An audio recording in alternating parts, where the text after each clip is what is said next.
y a 30 balais, alors j'étais déjà religieux, j'étais pas encore prêtre, mais j'étais frère de Saint-Jean de ma communauté, je pensais savoir maîtriser, je suis quand même ceinture noire de caté, rien que par ma famille. On m'a dit, toi tu vas prêcher là-bas. Je dis, mais je veux pas aller chez ces gamins, là, ils sont tous pieds nus, ils tapent dans les mains, c'est des visseurs d'ampoules, là. Faut parler très jeune, charismatique, in the name of Jesus, tu vois. Ça va, tout le monde amen, et tout le monde fait, ouais, amen, ça me gonfle. Et je fais le truc avec les bons codes qu'il faut, parce que c'est ça. Et puis je me mets à prêcher, la prédication elle était pas mal. Je sentais une présence du Seigneur, j'étais heureux. Je me dis, c'est bien, t'es intelligent, t'as bien parlé, et puis je me casse. On vient me rechercher, Manu Militari, en disant, t'es gentil, t'as prié, tu vas imposer les mains, t'intercèdes, mais moi, j'ai pas les pouvoirs. Alors, je demande à un gars que je connais bien, qui priait bien, lui. C'est un vrai charismatique, parce qu'à la fois, je les aimais, je les méprisais, mais je me disais, mais eux, au moins, ils ont un truc, il y a quelque chose qui se passe dans leur vie, je les jalousais. Et je vais demander au charismatique de venir avec moi. Et très simplement, il se met à côté de moi. Et la première personne qui vient, c'est un gars qui arrive, costard cravate, qui fait, voilà, j'ai quitté une fois la franc-maçonnerie, j'avais fait un pacte avec le démon, j'ai vécu un exorcisme, mais je vais pas bien. Tu souris intérieurement, tu fais « c'est la catastrophe ». Donc tu fais « mais Seigneur, je fais quoi ? ?» Et intérieurement, j'ai une image, j'ai une sensation, il a un truc au cou, un démon, un truc... Ça va pas, mais son imaginaire quand même, c'est n'importe quoi. Et je lui dis, vous avez mal quelque part? Il dit, ah ouais, là j'ai super mal ici. Elle fait, oh Jésus, ça vient de toi, c'est possible? Je dis, mais Seigneur, je fais quoi?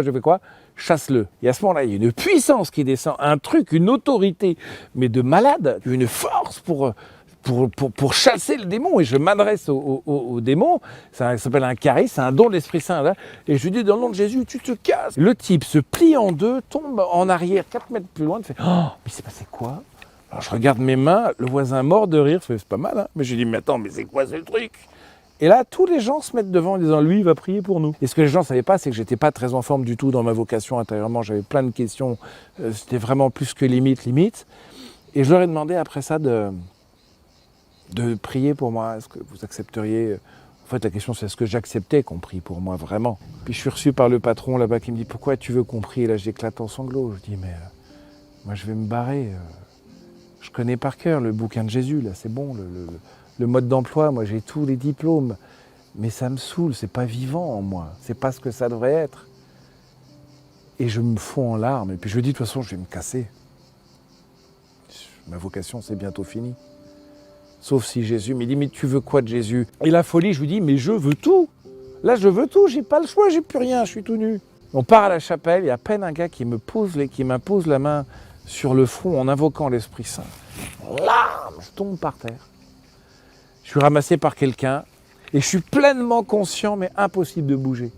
Je savais ce que c'était le repos dans l'esprit, mais c'est Dieu qui vient dire, tu sais, ton âme et ton corps, à un moment donné, je vais juste à cause du péché, ils sont pas bien en face, ils sont comme ça.